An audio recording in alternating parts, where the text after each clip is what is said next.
जय श्री राम। मेरे राम तेरी जय हो। मेरे राम तेरी जय हो। मेरे राम तेरी जय हो। जीवन का सच्चा उद्देश्य फिलोसफर लोग बतलाते हैं, बहुत तरह तरह से बतलाते हैं, हजारों प्रकार से बतलाते हैं।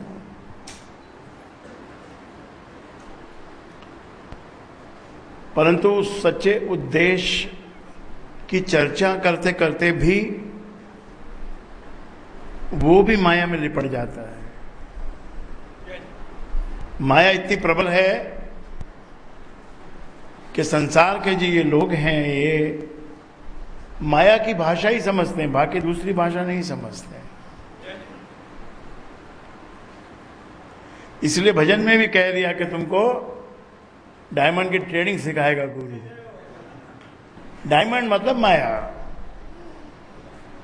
और दूसरा डायमंड मतलब वो जो तुम्हारे जीवन का सबसे अमूल्य वस्तु है, वो उसको भी डायमंड कहेंगे, और संसार की भी कीमती वस्तु है उसको भी डायमंड कहेंगे। तो गुरु दरबार में आने से गुरु झोली भर देता है, ऐसा कहते हैं ना, झोली भर देता। क्या चीज से झोली भर देता है भाई? क्या ऐसा दे देता तुमको कि तुमको लगता है झोली भर गई, मेरे सारी ख्वाहिशें पूरी हो गई, मेरी सारे तमन्नाएं का जो पंक्षी जो बताया वो उड़ रहा है अच्छे से, सब मिल गया मुझे? क्योंकि गुरु के दरबार में आने के बाद गुरु उस सृष्टि के मालिक से तुमको मिलवाता है। वो जो सृष्टि का जो डायमंड है वो प्रभु का नाम। प्रभु के नाम को आप क्या समझते हो? ये केवल एक गाने की वस्तु नहीं है, ये बड़ी गुणकारी है, बड़ी बलवान है।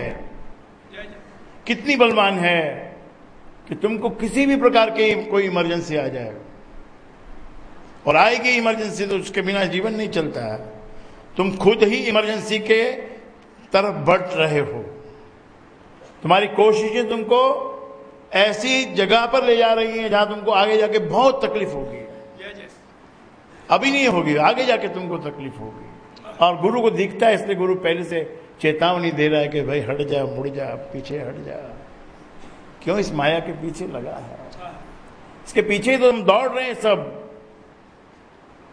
तो ये माया से लिपटी हुई सृष्टि है, इसमें गुरु की शरण में आकर गुरु के दिए हुए नाम को लेना चाहिए। नाम में कैसी शक्ति है कि कैसी भी इमरजेंसी हो, रुपए की हो, धन की हो, जान का जोखम हो, कोई लुटेरे तुम्हारे पीछे लगे हो, प्राण निकल रहे हो, कोई तुम्हारा व्यापार खत्म हो गया हो, तुम्हारा दिवाला निकलने वाला हो, हर प्रकार की इमरजेंसी का एक अज्ञात सॉल्यूशन है। एक सॉल्यूशन उनके पास है जो संसार में कंसल्टेंट कहलाते हैं, उनके पास भी सॉल्यूशन होता है। लेकिन हर एक को कंसल्टेंट उपलब्ध नहीं है। कंसल्ट के नाम पे भी धोखा ये मिलता है, और कंसल्टेंट को हायर करने के लिए भी बहुत पैसा चाहिए।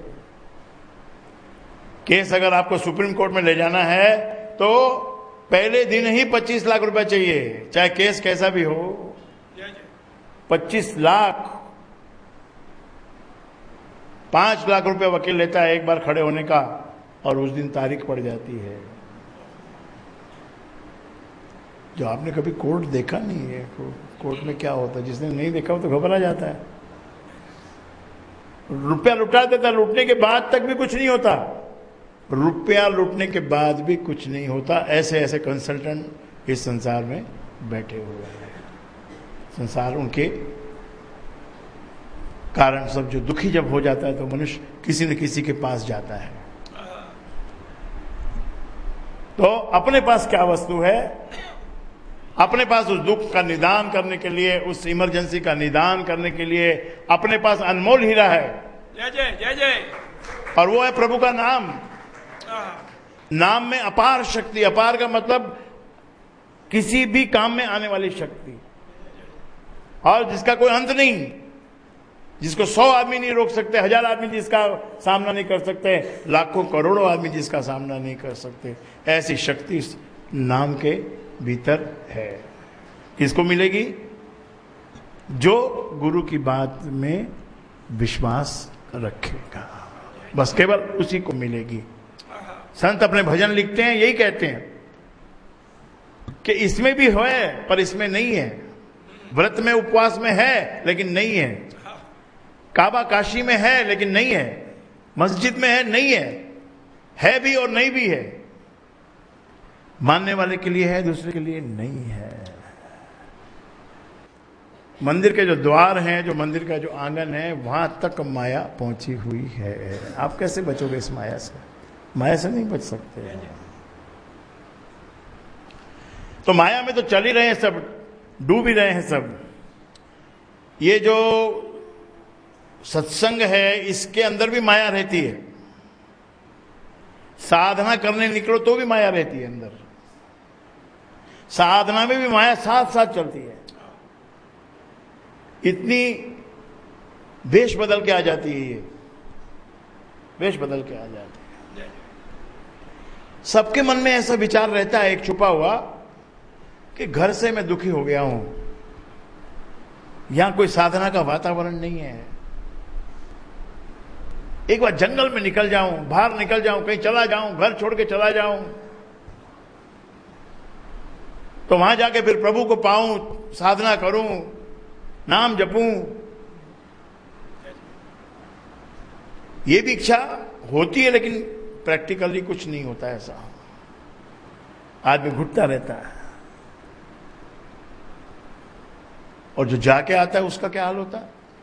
वो लुट के आता है।